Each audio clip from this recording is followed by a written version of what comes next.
Exam के समय माता पिता को जरूर करना चाहिए ये काम। क्या आपने कभी सोचा है एग्जाम के समय आपके बच्चे का मन पढ़ाई में क्यों नहीं लगता है?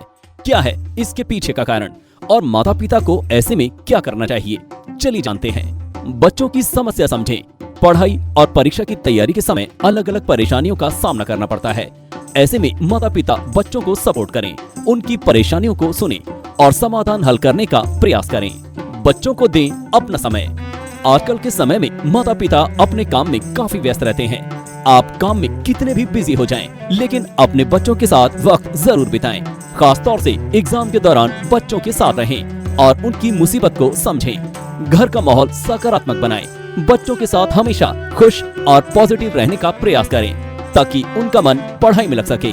प्रोत्साहित करते रहें। बच्चों पर हमेशा अव्वल आने का दबाव न डालें, क्योंकि हर बच्चा अलग होता है और सबकी क्षमताएं भी एक दूसरे से अलग होती हैं। ऐसे में अपने बच्चों को मोटिवेट करें और उसे सफल हो चुके लोगों के मेहनत की कहानियां सुनाएं। बस ख्याल इस बात का रखिएगा कि उसे ये नहीं लगना चाहिए कि आप उस पर दबाव बना रहे हैं। वहीं इसके साथ ही अच्छी पढ़ाई लिखाई के लिए बच्चे का एकाग्र होना बहुत जरूरी होता है। अगर किसी बच्चे की एकाग्रता भंग है तो निश्चित ही उससे पढ़ाई में अच्छे परिणाम नहीं मिलेंगे। ज्योतिष शास्त्र की माने तो चंद्रमा और बुध का हमारी एकाग्रता से सीधा कनेक्शन होता है। चंद्रमा मन को प्रभावित करता है और बुध मस्तिष्क यानी दिमाग को। बच्चों के पढ़ाई लिखाई में कमजोर होने के पीछे इन दोनों ग्रहों को ही जिम्मेदार माना जाता है। इनका दोष केवल पढ़ाई के स्तर पर ही नुकसान नहीं पहुंचाता, बल्कि इस दोष के चलते करियर में भी असफलता का सामना करना पड़ता है। बुध को सभी ग्रहों में सबसे सुकुमार और सुंदर ग्रह माना जाता है। ज्योतिष शास्त्र में बुध को युवराज ग्रह भी कहा जाता है। कन्या और मिथुन राशि का स्वामी बुध है और इसका तत्व पृथ्वी है। वहीं बुध ग्रह जब जन्म कुंडली के छठे, 8वें या 12वें भाव में विराजमान रहता है, तभी इन पर बृहस्पति की दृष्टि पड़े तो शिक्षा में काफी परेशानी आती है। ऐसे में पढ़ाई में बच्चों का पीछे रह जाना तय रहता है। ज्योतिषविदों का कहना है कि अगर बच्चे पढ़ाई में कमजोर हैं, तो अपने बुध को बेहतर करके उनकी एकाग्रता पर ध्यान दे सकते हैं। ऐसी स्थिति में बच्चों की उंगली में पन्ना रत्न धारण कराएं। बुधवार के दिन उपवास करें और बुध देव के मंत्रों का जाप करें। आप चाहे तो बुधवार के दिन पीली वस्तुएं भी दान कर सकते हैं। साथ ही साथ प्रयास करिए कि बच्चों की डाइट अच्छी और शाकाहारी हो। जब किसी का बुध कमजोर होता है, तब भी वो इंसान अपनी बुद्धि का सही प्रयोग नहीं कर पाता। ऐसे इंसान को कोई भी चीज देर से समझ आती है और वो अक्सर दुविधा में ही रहता है। बुध कमजोर हो तो इंसान ठीक से बोल नहीं पाता, कभी कभी हकलाहट भी होती है। ज्योतिष शास्त्र के अनुसार चांद को लेकर कहा गया है कि इसका शिक्षा के साथ खास संबंध है।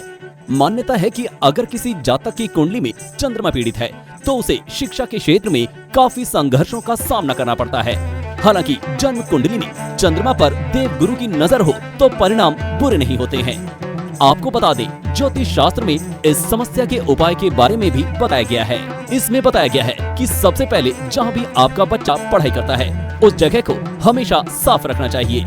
इसके बाद ध्यान दें कि बच्चे की पढ़ने की टेबल कभी भी उत्तर पश्चिम के कोने में ना हो। टेबल का मुख हमेशा पूर्व या फिर उत्तर की दिशा में होना चाहिए। इसके अलावा बच्चों के कमरे का दरवाजा कभी भी सीढ़ियों या फिर वॉशरूम के सामने नहीं होना चाहिए। अगर आपके बच्चे का मन पढ़ने में नहीं लगता है, तो इसके लिए आप रोज गुरुवार को भगवान विष्णु के मंदिर जाएं और वहां धार्मिक पुस्तकें और पेन ज्यादा से ज्यादा दान करें। इसके अलावा इस बात का भी ध्यान रखें कि भगवान विष्णु की मूर्ति या फोटो के सामने घी का दीपक जरूर जलाएं। इतना ही नहीं, केले के पेड़ पर जल चढ़ाकर वहां की मिट्टी से बच्चे को तिलक लगाएं।